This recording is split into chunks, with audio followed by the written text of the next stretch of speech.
Hey there, Film Buds. Welcome back to the Film Buds podcast. I'm your host, Paul. And I'm Lauren. And happy Pride Month. Yes, happy Pride! Yeah, we are, of course, continuing our Pride celebration all month long because all of June is Pride. It's one of those month-long celebrations.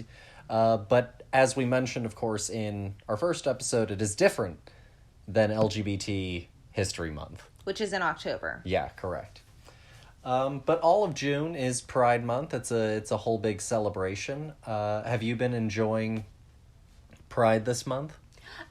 Yes. I mean, I've been enjoying us watching these movies and getting to talk about them. Other than that, it's been a very hot June. So maybe less excited about the weather, but definitely more excited about the content and the history. Well, with that being said, if you're taking part in any parades or outdoor events for Pride this year, definitely be mindful of that heat. Oh yeah, stay hydrated, wear sunscreen. Everybody should wear sunscreen all of the time. It's good for you. And stay hydrated. Definitely also drink water, H2O, the agua for your belly. I think saying sunscreen is good for you is a logical thing. I don't think that you have to be too See, you'd say that, but then people still don't wear sunscreen. Well, yeah, but that doesn't change any of the truth of your statement. Oh, well. So, the first few episodes of Pride Month that we did were a little bit more serious, I would say. Our first episode was all about the first film featuring a gay character, an openly gay character. But it was a little bit more on the serious side. The movie was called Different from the Others, and it's all about sort of the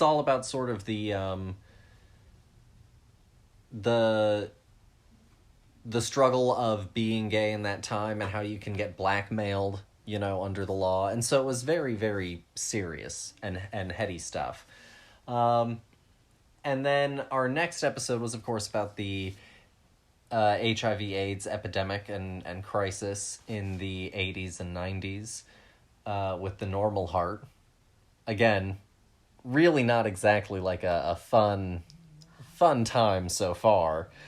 But we have finally gotten around to doing something in Pride and celebrating a part of Pride Month that is a very exuberant and celebratory and exciting and glamorous part of this time of year. We're doing a whole episode about drag. Drag, fantastic medium. Love it. And so drag is I think most people know, or, some concept of drag, even if it's sort of, a sort of stereotypical one. Mm-hmm. I assume most people probably have some picture that comes to mind when they think of drag. Yes.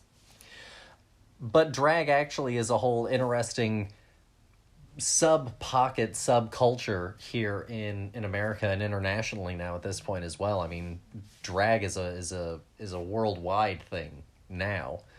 And so we're going to go and talk about some of that history, and then of course we're going to use a movie to examine drag as well, and we decided to go with The Adventures of Priscilla, Queen of the Desert. I've known about this movie for a long time, but I feel like a lot of people probably don't know about this movie. Everyone should know about this movie. We'll talk about our familiarity with it, of course, when we discuss the movie, but before that, dear, what was your sort of familiarity with drag, before? I guess my first instances with drag was related with my first instances with theater. So like John Travolta playing Tracy Turnblad's mom in Hairspray, the movie that came out in like 2003 or something like that. And, going to a performing arts high school and meeting all sorts of different personalities. And we had a classmate that after graduation, started doing drag regularly. And so I guess, like, my exposure is probably younger than most, I would say, but not, like, but it's still older than a good amount of people as well. Like, some people are born into, like, the drag world, basically, or, like, are performers themselves. So I'm sure that they have a longer standing, but I'm pretty proud of where I sit in that. Like, you know, nice, healthy medium. No, yeah, that's fair. I guess my first instance of any kind of awareness of drag queens, or as a concept, goes back to being a kid and RuPaul. Oh, see, I never, I guess, watched the RuPaul's Drag Race and stuff like that. And I'm talking about, like, way, way back. I'm talking about, like, proper 90s. Well, I also know nothing of how RuPaul became famous either. I'm not even gonna lie. RuPaul has been around for quite a while.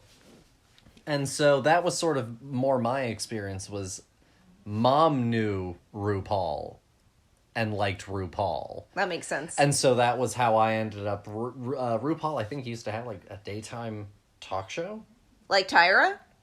Yeah, I think so. Like, almost exactly like Tyra? Yeah, like a you know, late afternoon daytime talk show, if I'm not sure mistaken. It was better. And I could be wrong, but that feels like a really right thing, and I feel like I sometimes saw it. Fantastic. These are things that I never knew about. Yeah, and so... Because could you imagine my parents watching any kind of daytime talk show? More specifically, I can't imagine, like, of all of their options being available, the first one that your parents gravitating toward being RuPaul. No, exactly.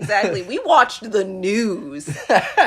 And that was pretty much it of, like, that variety. It was of, the like, news, and then it was channel surfing until Jeopardy. Yes.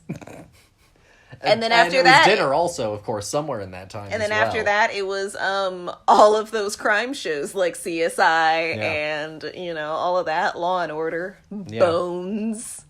We were watching it. But that was probably my original sort of exposure in any context, which I think actually was probably a whole lot of people's original exposure. And so, which is why representation of things matters. But... always. And so,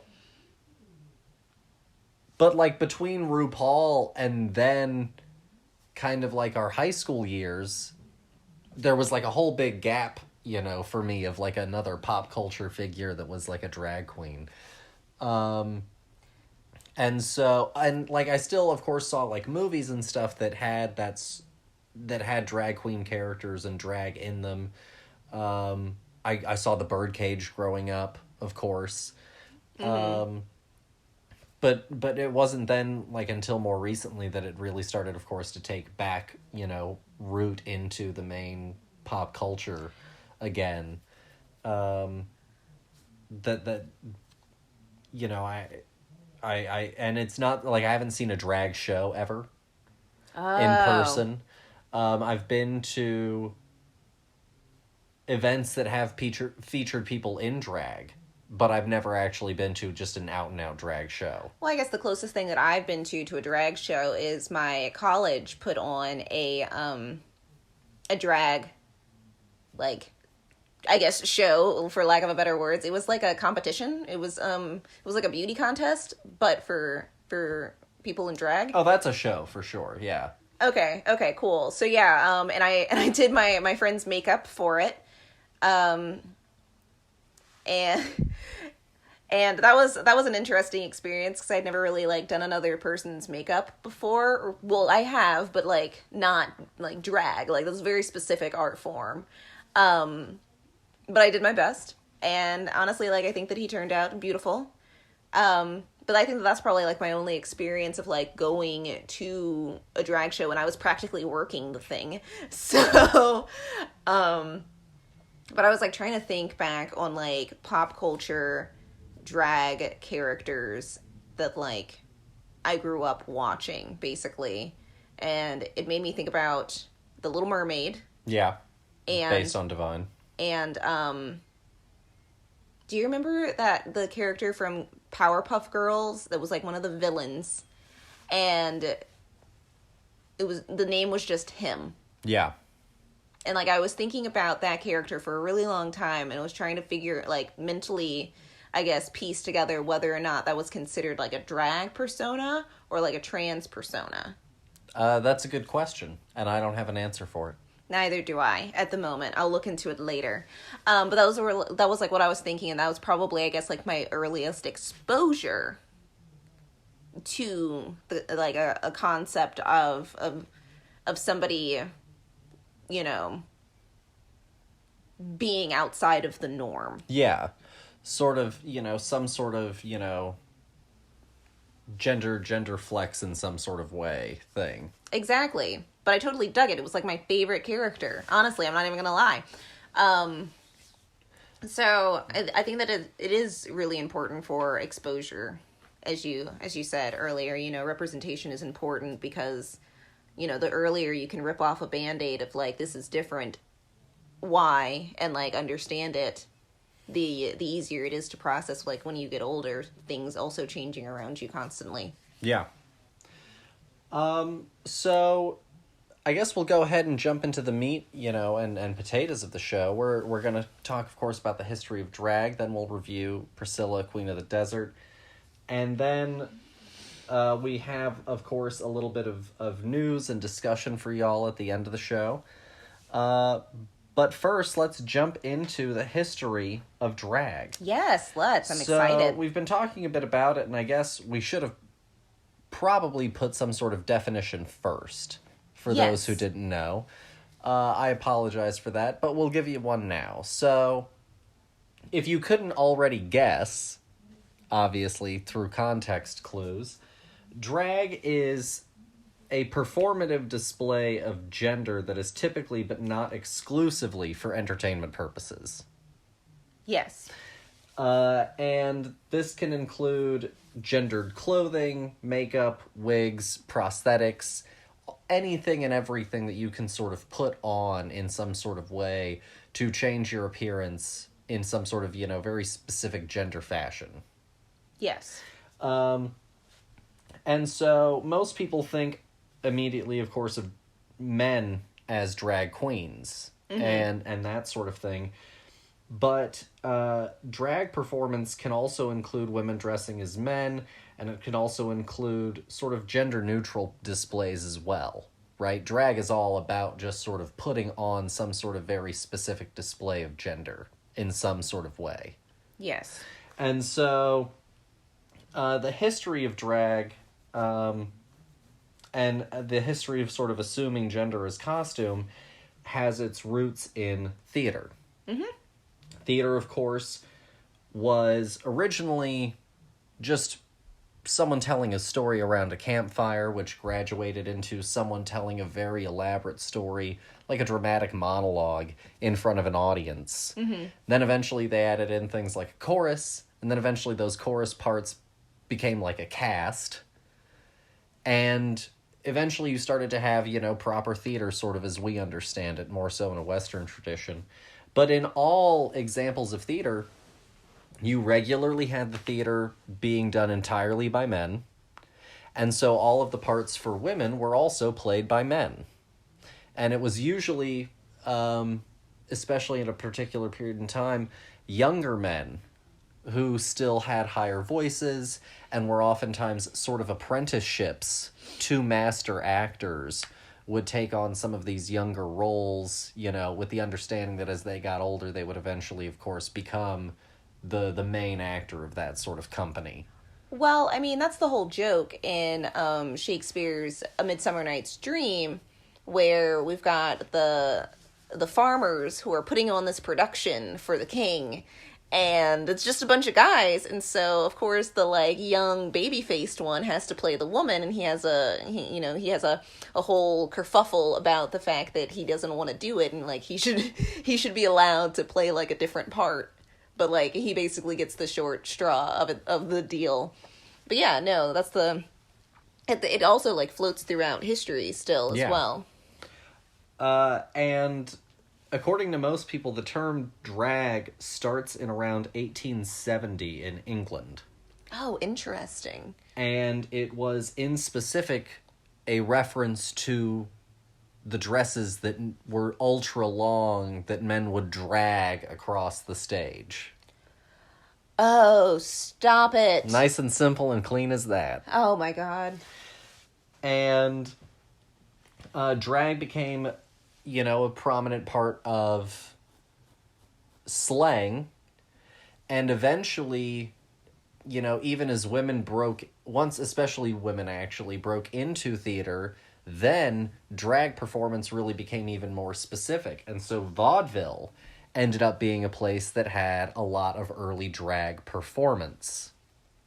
That makes sense. And one of them was someone named William Dorsey Swan, who dubbed himself the Queen of Drag. And that's where we get the drag queen. And began hosting the original drag balls. Fantastic. In the 1880s. Look at the 1880s. How far we've regressed. Drag as an act originally, of course, was not associated with homosexuality. It eventually got associated with it in the 30s when it became tied to attempts at trying to define a third sex. Okay. And so in this sort of very early discussion on sort of trans identities, drag ends up sort of getting lumped into it. And drag and homosexuality get tied together into this sort of discussion on a third sex. Because the outward appearance, exactly. kind of lumps them together, or like the oddness of it is just like, I'll just put you all in the third category. It's much easier to just have the catch-all. Exactly. And this ends up leading to masquerade laws, as they were called at the time, which are essentially laws that ban all public displays of gender nonconformity and force LGBT-friendly establishments like bars to operate underground. Oh.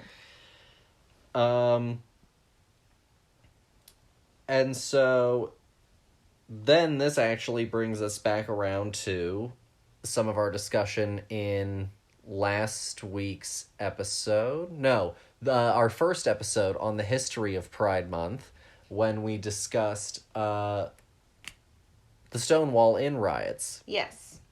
So, these morality laws, like the masquerade laws that end up getting enacted, are essentially everything that creates the base foundation that leads us right to the Stonewall riots. Fun. So part of the history of the oppressive laws that led to that condition are also tied to the history of drag, very directly. Copy. Okay. Which I think is a really, really interesting little tie-in and feature of the sort of history of drag that I thought was really fascinating. Well, I mean, I think that everything has to link back to, like, the origins of the problem and to begin with. You know what I mean? Of course. Yeah. And also, drag balls are definitely, like, a very prominent thing. Like, that's what the whole show Pose is about as well. Oh, okay. I didn't know much about that show, honestly. Yeah, that's partially about drag balls and, like, underground gay culture in, like, the 80s and 90s, if I'm not mistaken. Intriguing.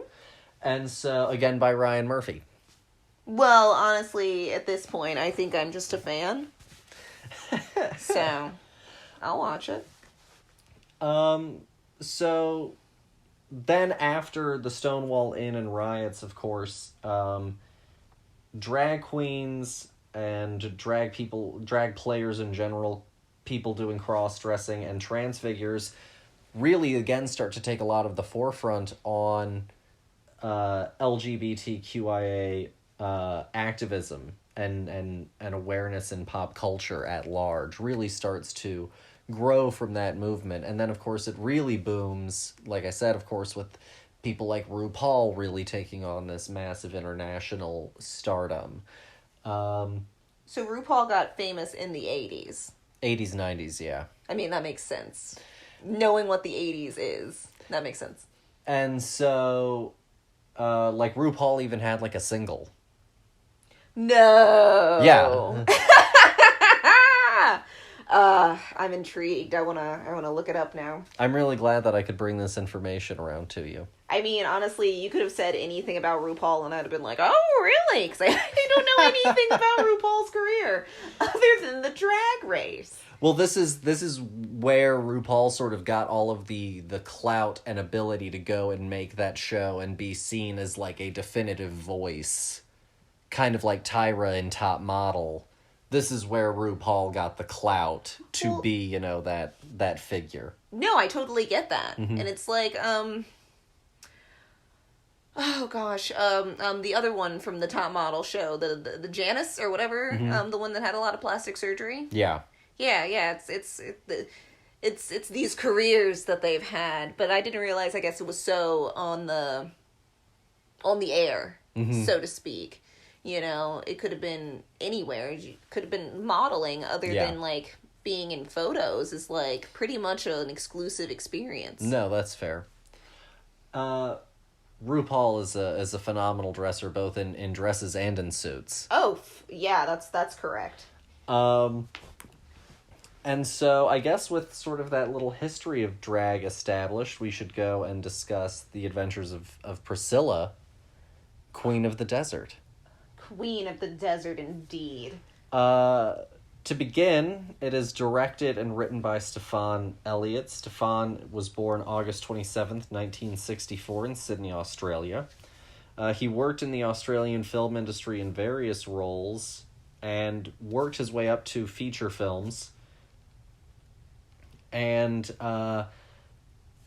one of his big ones, if not, you know, perhaps his biggest, is The Adventures of Priscilla, Queen of the Desert, from 1994.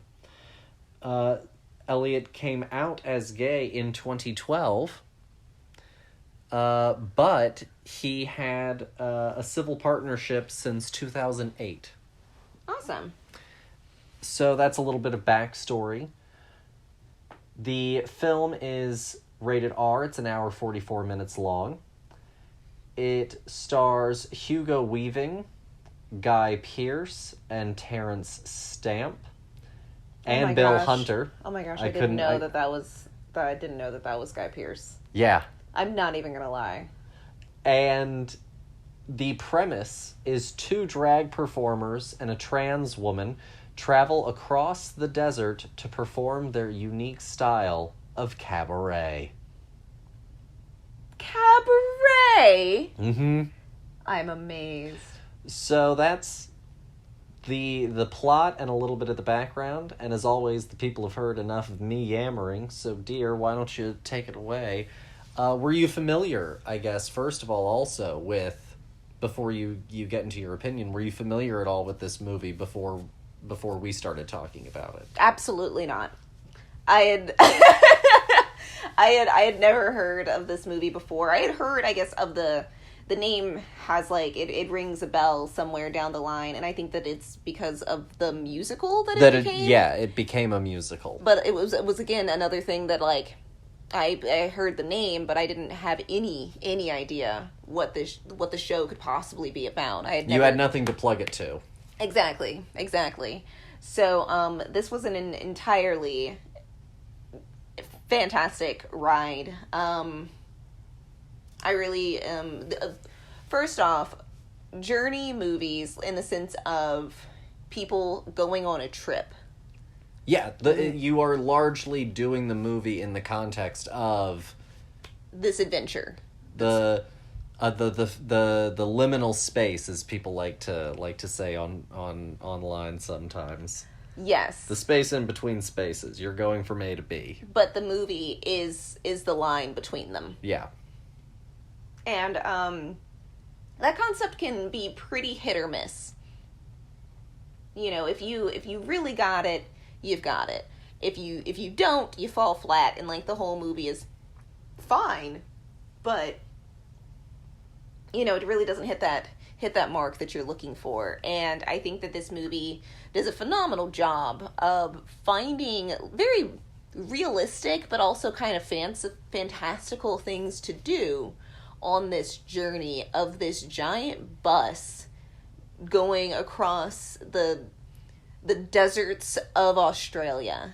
And it is such an interesting ride, and I really enjoyed being a part of not only just a completely different culture in an honest sense, instead of it being in like an American sense of we don't know really what it's like to be there, but we're just going to put on a hat and say that that's enough and write about a completely different culture. I thought that this was fantastic. I thought it was great being in Australia with an Australian director and writer who's this is home. You know, this is honest, but it's also magical, and I loved all of the there's a perfect jukebox. And I completely understand why also it was made into a musical. It's because it's got performance in it, and it's got fantastic numbers. And I think that everybody in the cast is truly doing just a killer job.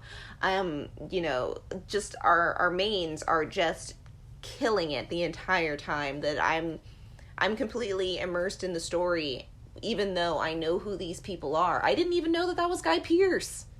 And I know who Guy Pearce is. Like, I had no idea, one, he's so young in that movie, and it's just a completely different part than I've ever seen. It's a completely different part than I've ever seen for any of these people, and that's what's so fun about this, because they're doing such a good job. It's just, it's so honest, and it's a lot of fun. We get to see them in some crazy costumes, because, like, how did they describe it? Hold on, I thought it was... Cabaret. Yes, as a cabaret. They're strange cabaret. Exactly. Strange cabaret indeed. Well, one, I absolutely adored their, like, very, I guess, Australian verbiage for, like, what this was, one, in it. Because, like, they called it a very specific type of show.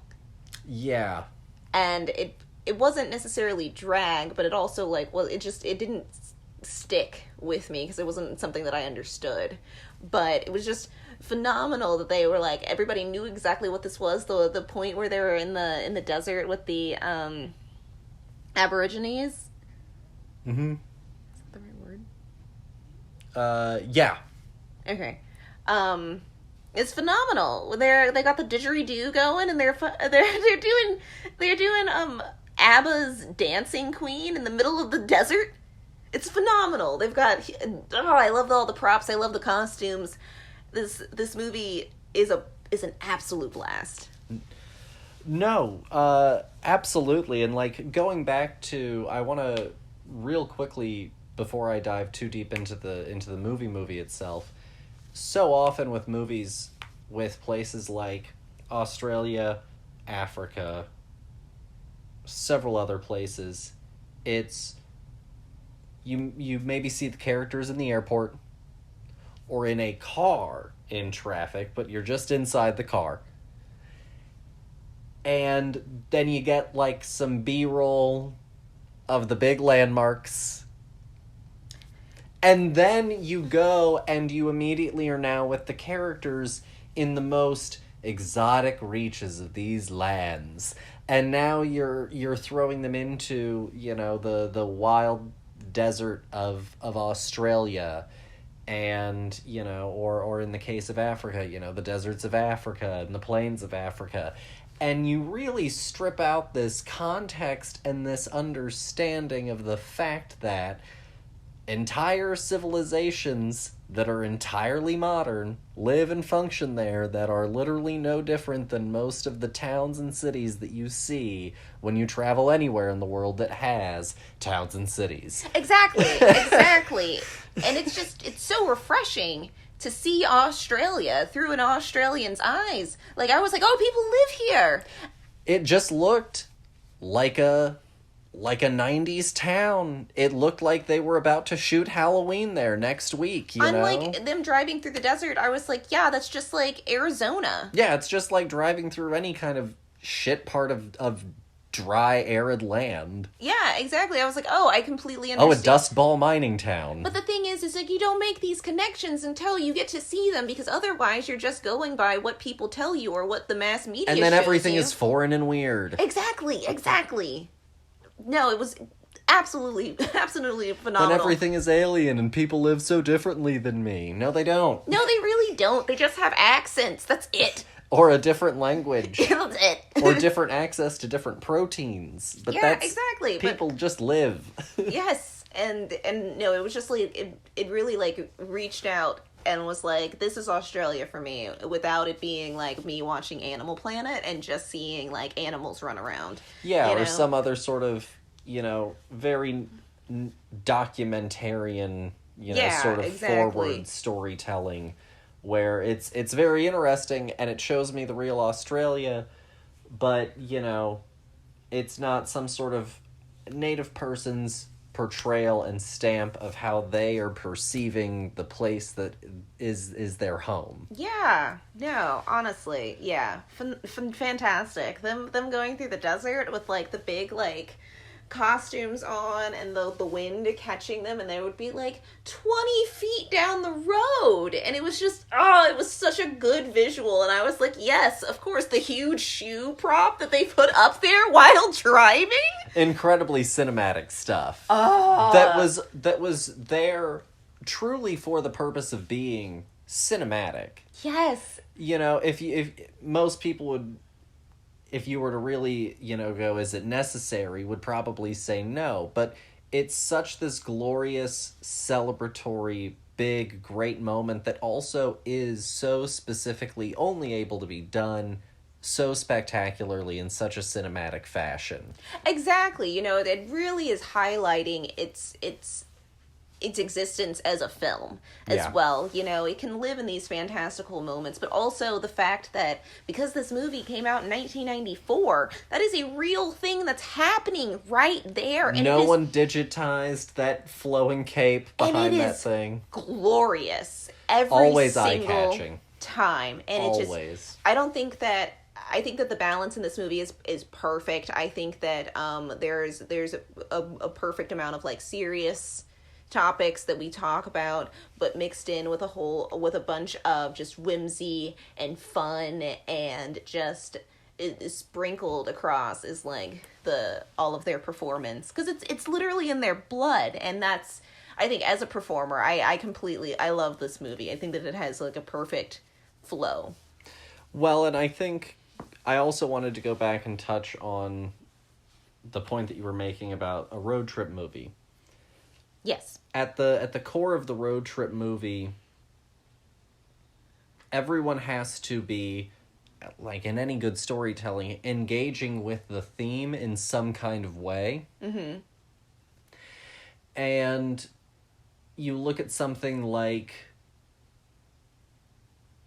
the Goofy movie, and that road trip is about growing up. Mm-hmm. Both for Max and for Goofy. Yes. And so they're both dealing with that conundrum and the growing pains and the friction of growing older, growing up at both levels of life. And it's about being a father and being a son. And that's also why you then see Pete and PJ. And so all of that's working together, and that's also why it's such a successful road trip movie. Mm-hmm. Is because the way that they also get to the end of it, and the way that their journey ties out, also ties out the journey emotionally. The reason why a road trip movie like Magic Mike XXL is such like a weird, meandering road trip movie is because everyone is kind of doing their own thing. And it's one last ride.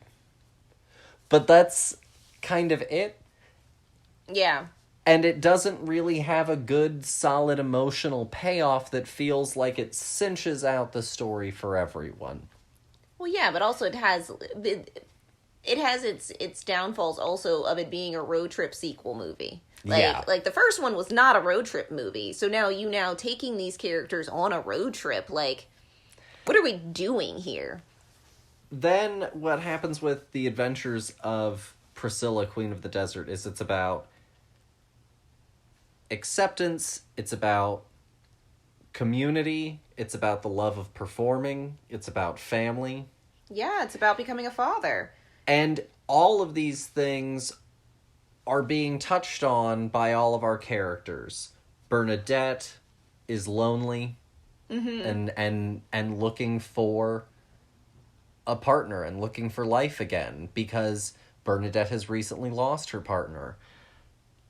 Tick is, about to be a father, to your point. And so he's dealing with a new person coming into his life. And family. And will my child, look at me with disdain when they find out what I do? And also, who conversely, he was very nervous about telling his friends about the fact that he once lived as a straight man and had a child with a woman.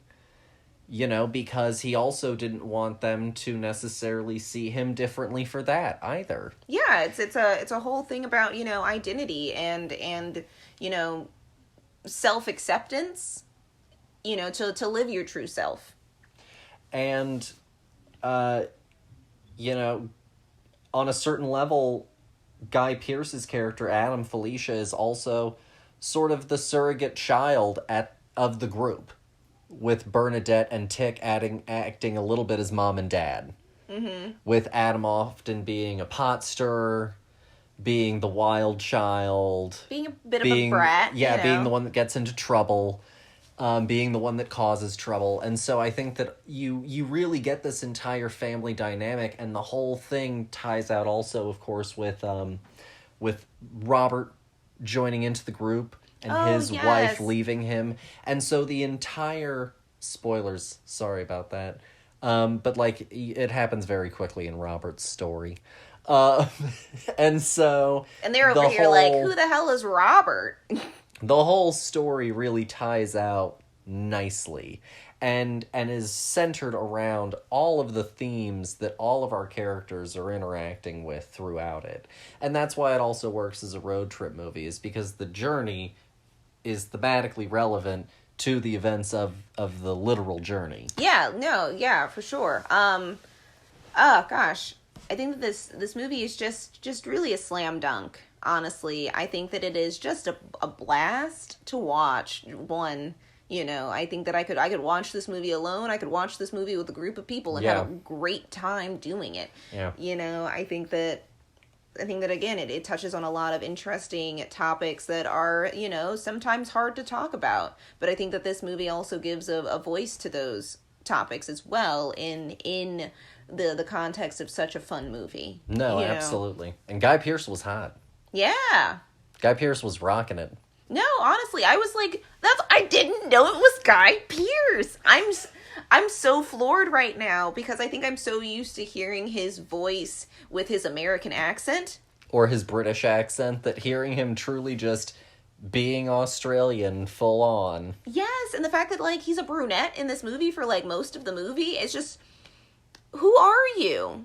It was it was a completely different person, because I knew that Terrence Stamp was in this movie. There's no taking away Terrence Stamp. And there's no hiding Hugo Weaving's face. No, at all. Those eyebrows, it's phenomenal. But it works so well also because Hugo is just so expressive. So expressive, and that face just so exaggerated by drag makeup was my just gosh. So and also exquisite. this is such just a good time, to watch some actors who are really just goddamn good at their jobs, just have some fun, get to do something completely different for a change, and it'd be a truly good representation of real people. And I just, come on, nowadays everybody's so typecast that nothing like this would ever be made again. Yeah. No. It's rare for actors to really get to, everyone gets into a brand. Yeah. And it's hard to break out of this, but Hugo Weaving is over here playing this character, and then a few years later doing The Matrix. And Elrond. And come on! Nobody gets to have this much fun anymore. Yeah. No, I see what you mean. And look at Guy Pearce. Mm-hmm. Hasn't had this much fun, I think, on camera in a long time. No, honestly, I think he's having more fun in this than he is in Iron Man 2 or whichever one. Iron Man 3. Ugh, God, it just doesn't matter. 2 has Sam Rockwell, who's having all of the fun. Oh, that is correct. That is Guy correct. Pearce was not having. That's right, because he's supposed to be hot. And cool. That's right, that's right. The anti-Tony. I'm the cool one. No, I really think that it's delightful. It's such a tender Terrence Stamp performance as well, because Terrence Stamp is oftentimes just, the hard man, the tough. Oh, yeah, or he's like the villain. Calculating one, yeah. Yeah, and menacing. So it was also just nice to see him in this really funny, very tender performance as well. Yes, honestly, very it was good just stuff. Oh God, this is a good movie, guys. This is a really good movie. So if you had to rate The Adventures of Priscilla, Queen of the Desert, out of 5, what would you rate it? Oh, this is 5 out of 5, man. This is my new favorite movie. I have been waiting for a while to talk about this movie. I've been pumped for this episode. No, it's a really she has been. And I honestly it really was a blast. I had a great time with it. So good. I guess I would probably also give it a 5. I really find no fault with it. So Yeah. I'm gonna also go with a 5. How dare it be made in the 90s? I don't know. Yeah, 94. Yeah. And I think that it still holds up. Sure. I think that it still works today. I don't think that there's anything about it that made me go like, Looks bad. yeah, like, ooh, that was touchy. Like, No, I think that it still works completely well today. I think that it's still relevant today. Watching Terrence Stamp do any number of choreography in a thong was where I'm at today. It was great. Phenomenal. It was really great. Moving on, I guess we should start to get into our big end of the show stuff. Yes, indeed. Ezra Miller is on the run. That's a little bit of media news for y'all. I'm sorry, I don't think I'm supposed to laugh at that news. It's just the way that you said it. You slid it in there so quick. I'm sorry. Okay. On the run might not be the right word. They are currently trying to serve Ezra Miller, and they cannot find them. What? Yeah. Amazing. I love the continued woes of Ezra Miller. I really think that this is just... Are they still in Hawaii? I don't know where they are. No one knows where they are. They don't know where they are. They had been posting about it on social media with memes. I'm crying. And they had posted one of, like, the Flash being like, I'm in another universe. And so I think that they're just in a K-hole somewhere. Like, I think that they're just high as hell. I don't know, man. I mean, that's what I'm thinking as well. I can't believe it. Wow. What a whole shit show. So that's our first little bit of media news that I wanted to throw out for y'all. I can't believe on the run. That's the quote of the whole episode now. As another little bit of news, and this is one, it's a little bit older news by the time that we're talking about it, but I wanted to talk about it because I haven't told Lauren all of the news about this story yet. And so they've recently announced the Joker 2 is officially being worked on. Todd Phillips is working on a script again. Joaquin is going to come back. It's going to be a musical. Which has really thrown off a lot of the discussion about Joker 2. People who were originally excited for Joker 2 are now less. I think I'm more excited. No, exactly. And then people who did not give a shit are like, you know what? I'm on board. I didn't see the first one, and I think that I could skip it to just watch the musical. Yeah, I think it's a pretty chaotic dice roll for the film. Literally, like, eyebrows went up. I was like, all right, interested. And on top of that, they decided to add the Harley Quinn character to Joker 2. And they are currently in talks with someone already to onboard the project to play Harley in Joker 2, the musical. Oh my god, I'm ready. Lady Gaga. It's gonna be terrible. I pray if there is a god, she will just do her voice from Gucci. The entire time. She'll just do whatever accent that was, but also sing and dance in it. Thank you, God. I think that's the only thing that's I think that I would be sold after that. I want to watch this thing crash, burn, and topple over a mountain. I'm ready. I love it. Then, lastly, I wanted to talk about 2 trailers that came out recently. The first, both of them are Netflix. The first is a recent adaptation, it's coming out soon, of the Jane Austen novel Persuasion, starring Dakota Johnson.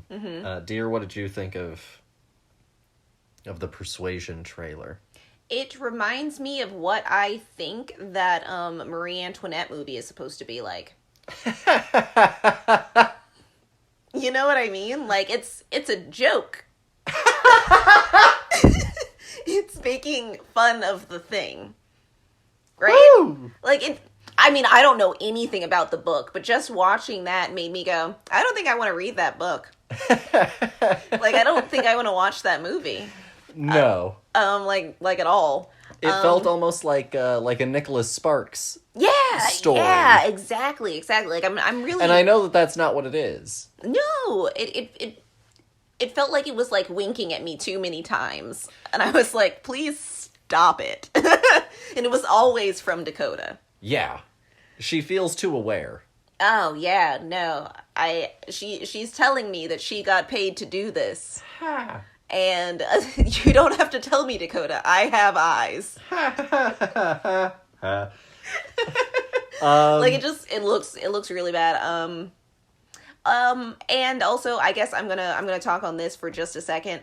From what I can tell from the casting, I like the fact that they're over here, and like being the joke of this, that they're over here being like, the main cast is definitely these 2 white people, which is always a fact. Definitely always, main people are white. That's fine. It's a theme in Hollywood. But then they had the nerve to be like, oh, but maybe we're going to have this flirtationship with this Asian guy. And I was like, if you guys, they're really throwing in random diversity for me, where I don't see why then, knowing that there is some diversity in the cast, why these people were chosen as our leads.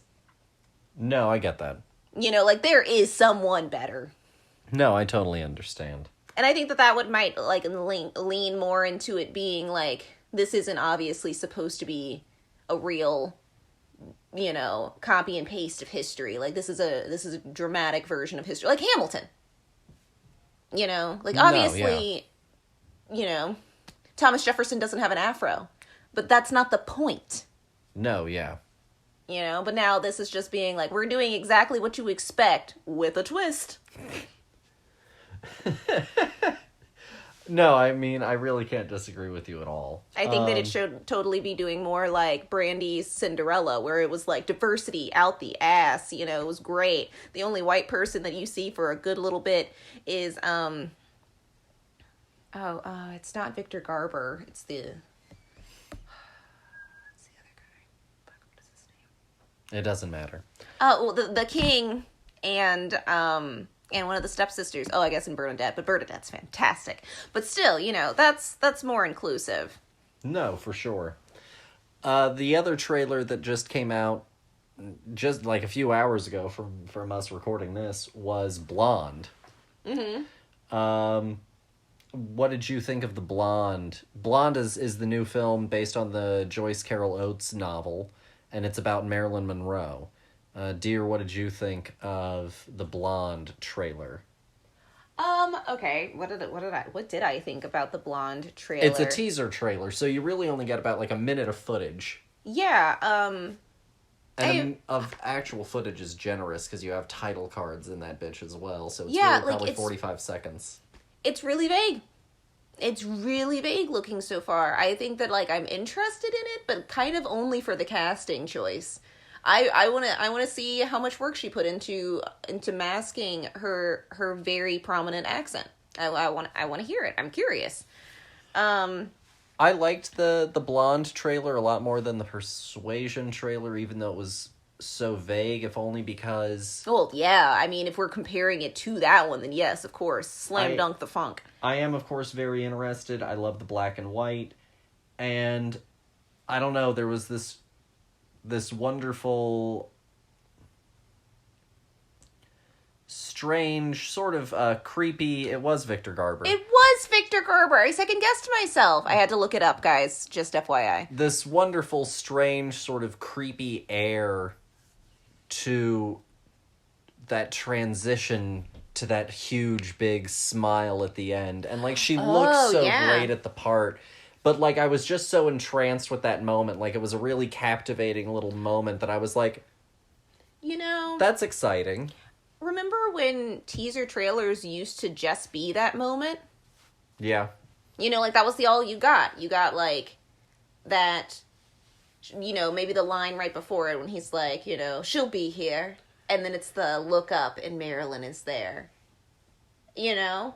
I think that would have been, I think that would have been more interesting than, like, that moment after a whole bunch of me going, what the hell is this movie even going to be about? You know what I mean? Like, I had too much time with it. I think I just wanted the splash and then be done. No, I get where you're at. Just a dip in the pool. That's pretty much all that I have, though, in terms of news. As far as what we're watching, we haven't really watched anything since our last recording. Where's the notebook? I mean, as a movies. Oh, we've been watching some Stranger Things. That's about it, really. Yeah. Yeah. Stranger Things 4. We're about, halfway through the season currently? Yeah, a little bit over. I'm really enjoying 4 a lot so far. Yeah, 4 has been a blast. I'm really curious of where this is going to go, honestly. COVID did them good. But the big thing that we've been doing lately is I decided to break down and I bought a PlayStation VR. And dear, what have you thought so far of our VR experience? I think that it's I think that the controls are a little hit or miss, but I think that it's weighed more in how ridiculous the whole experience truly is in, like, a nutshell. And I think that's where, like, a lot of the fun comes from. And also, like, it's a really cool concept. It's definitely not something that you're supposed to, like, do for hours. I think that you would literally burn your retinas out of your skull. No, your eyes would start to hurt. Like, because it's so close to your face. And I remember, like, the first night we did it, I played for, like, an hour. And, like, after I took it off, I was like, I can't really look at anything anymore. Like, I have to stop. I have to close my eyes and just be done. Give them a break a second. Yeah, exactly. I have to, you know, just, the darkness is so nice, you know? But no, I think that it's a lot of fun. It's a weird experience. We've been playing the Rick and Morty virtual Rickality game, which has its mechanic flaws. To say the least. Picking up things is a 2-hour endeavor. Of you fighting with the camera to be in range to pick up the thing, but the thing is in the back of a shelf and you need it. And we've been also playing the Walking Dead game. Not the one based off of the graphic novel, but the one you are Rick Grimes. Yeah. Like, you are Rick Grimes as he is. The TV show, yeah. Yeah, like, you hang out with Daryl. And I guess my only flaw with that is literally how close you have to get to zombies to, like, physically interact with them. Like, personal space is warped. I think a little bit. Like, I can reach you and you're 2 feet away from me. Like, I feel like in the goggles, I'm like, I could smell their armpits. I was so close, you know. No, I totally get where you're at. I've really enjoyed the experience. I agree that there are definitely some flaws in some of the partially some of our setup right now, but also in some of the ways that the mechanics do function in some of the grabbing of things and that. But for the most part, I'm honestly loving it. I haven't regretted the purchase yet. I'm having a real blast doing it. I'm gonna play it hopefully some tonight as well. No regrets. No. None of those regrets. No. No regrets here.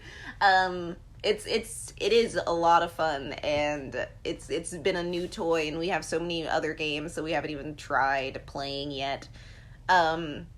Because we're too busy trying to get past one level in Rick and Morty. At a time. But no, that's pretty much all that we have as part of the main show. I now want to do this last little part. So to help raise awareness for next week's episode, which is our final Pride episode, I decided that we would do a little fun giveaway sort of event. So, I'm not sure. It's only a US sort of thing. So if you're an international listener, I do apologize. But if you are a US listener, next week we're doing. Obviously next week you can listen to the episode, but the giveaway is for US listeners only.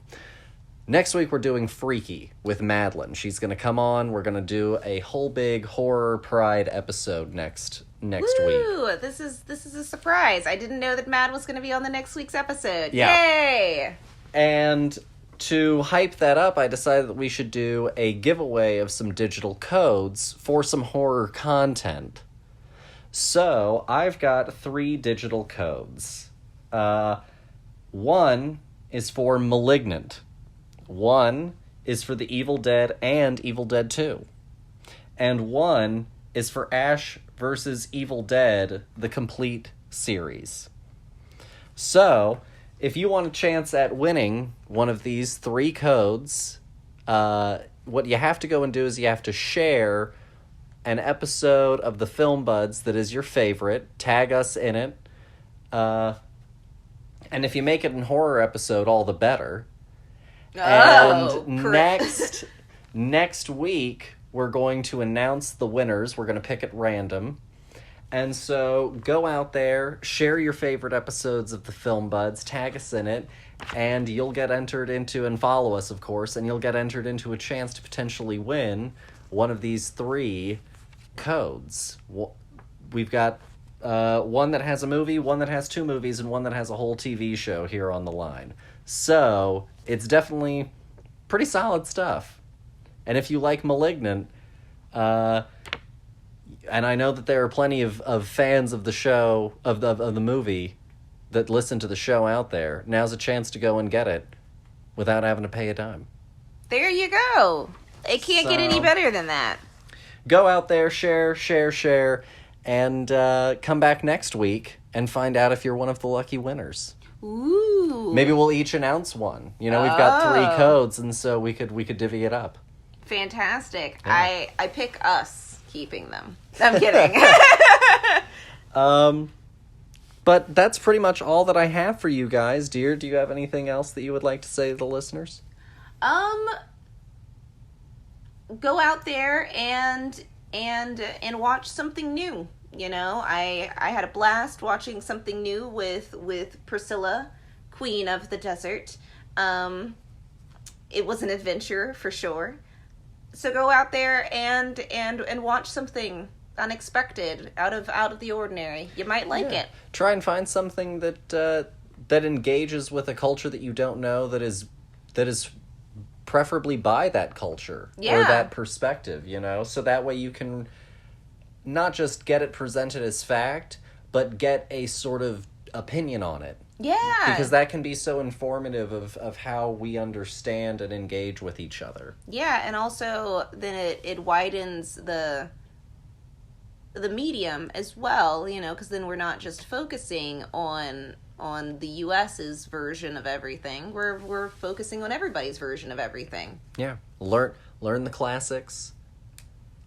Learn things around the world. Expand the canvas. Exactly. We can unite. We just have to work at it. Let's work together. Perfect. Thank you.